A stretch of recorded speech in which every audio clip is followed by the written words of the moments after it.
DC Korangi के अमले से बैलेट पेपर छीनने के इल्जाम में पीटीआई के रुकन असेंबली अदील और रहनुमा अमजद आफरीदी को गिरफ्तार कर लिया गया है। इस पर हम बात करते हैं डॉनिस के नुमाइंदे इमरान हफीज से। इमरान, ये गिरफ्तारी कब अमल में आई?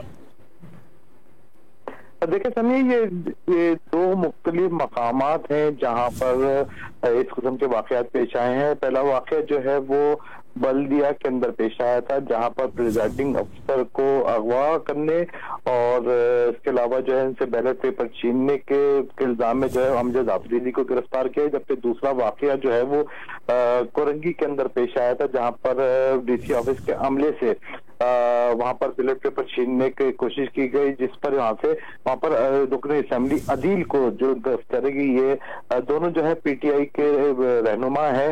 इस हवाले से जो है पीटीआई की जानिब से सरफराज में उनकी मजम्मत की गई है और उन्हें फौरी रिहाई का किया और कहा गया है कि इन्हें जो है वो इंतकामी कार्रवाई का निशाना बनाया गया है। बहुत शुक्रिया इमरान, आपने अपडेट किया।